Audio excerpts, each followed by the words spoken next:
What's up, guys? Welcome to Mikey Yourself, and today is review for September.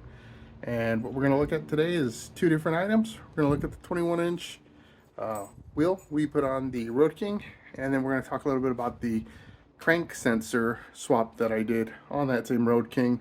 So I'll actually do that first, but let's jump right into it.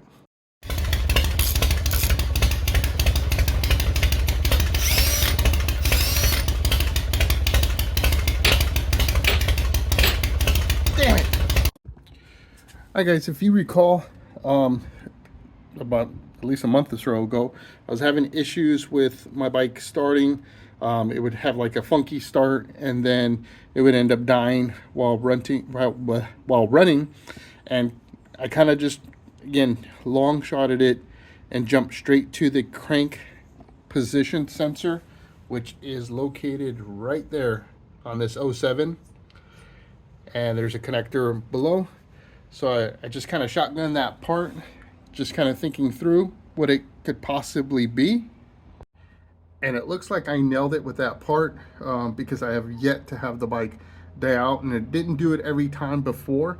It used to just do it kind of randomly, but it did it at least, a couple of times a week. So I've been riding for a little while now, or over a month, with this new cam position sensor in there, and I haven't had that issue yet, so that's good. So I think that was a good fix.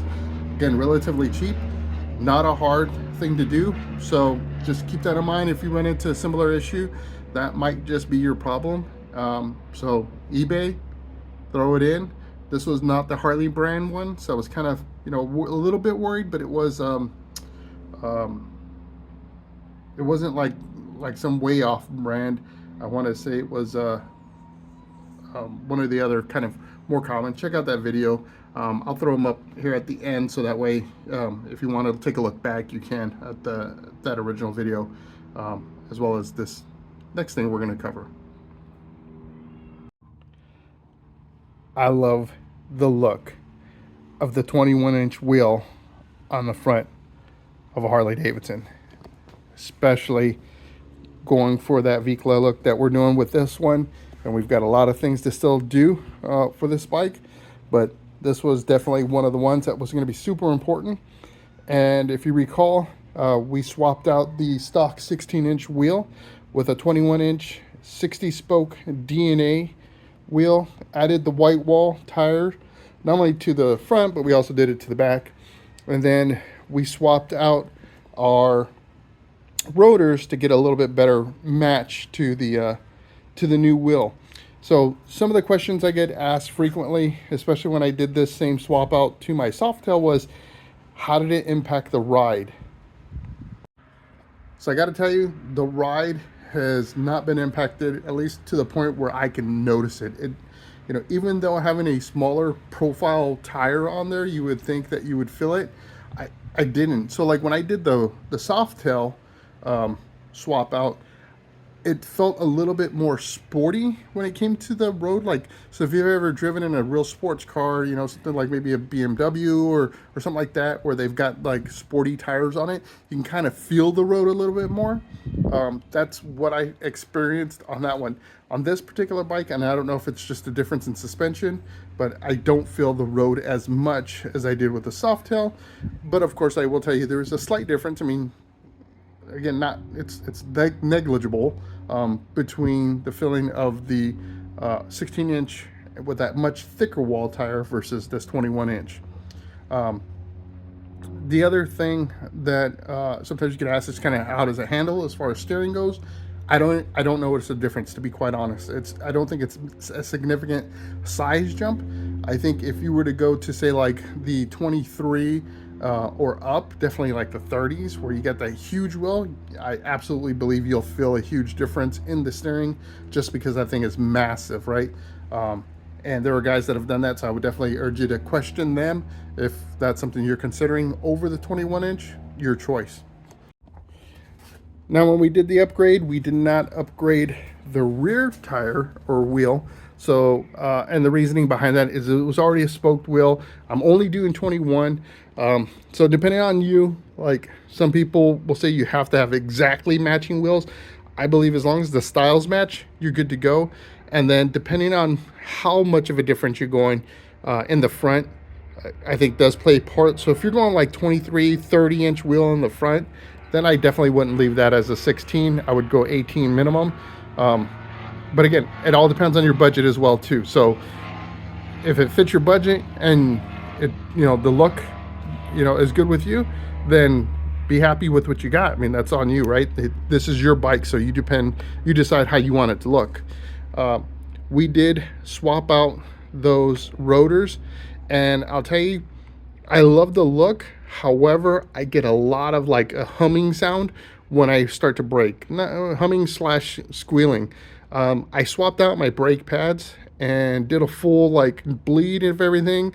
Actually, I did a full flush just to make sure that wasn't part of the problem, and it helped it a little bit, but not 100%. So I'm not sure if it's just the nature of the beast or if it's a break-in period. So I'll keep putting more miles on this thing, and hopefully it'll just naturally go away.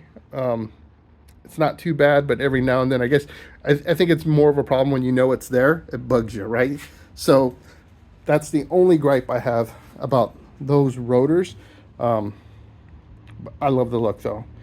And just for the folks that wonder about the riser or the fender clearance, so we did add in the fender riser to this, and that comes with different hardware. So I swapped out that hardware when I installed that. Now, when I was doing my research on the fender, what I did find is a mix of people that say you can do it with or without the riser. So what I read is if you do it without the riser, and you can only do it to a 21-inch, anything above that you can't do it. They were drilling the rear hole of the fender to allow it to kind of tip a little forward, so that way you can clear the backside. So I guess it's the backside that rubs. You know what? I liked how the risers looked on my Softail, so I just jumped straight to it, and it looks great. You got great clearance, and you don't have to worry about it hitting your triple tree. You've got plenty of clearance there with your shocks. Now, you may need to make a consideration if you're going to air suspension in the front. You're going to have to just test that out and make sure you maintain that clearance when you deplete the air from the front shocks. So just be aware of that. I don't know if you'd be forced to go wrap around or anything like that, because I've seen plenty of bikes on the internet, on Instagram, where they have that old school front fender still, and have that lowered front fork. So little research, but I think you'll be fine.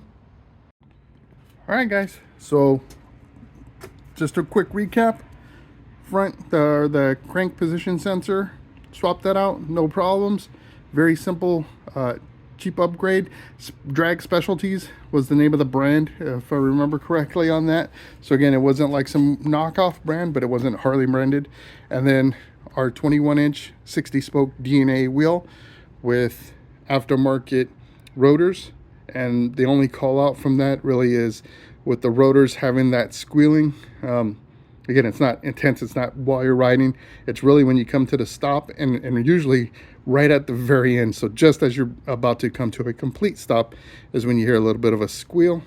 So hopefully over time it'll go away and we'll be good to go. All right, guys, I hope you enjoyed watching this video and getting the feedback on these upgrades that we did to the bikes, or to the bike in this particular case. If you haven't already, hit that subscribe button. I'd love to have you as a member of my community. Please provide feedback, hit that thumbs up, all that kind of good stuff. And I look forward to bringing you more information and hopefully making your life, as far as making some of these upgrades, a little bit easier, and providing you a little bit of confidence that most of this stuff isn't very difficult. You can do it yourself. And yeah, just keep yourself safe, and I'll see you in the win.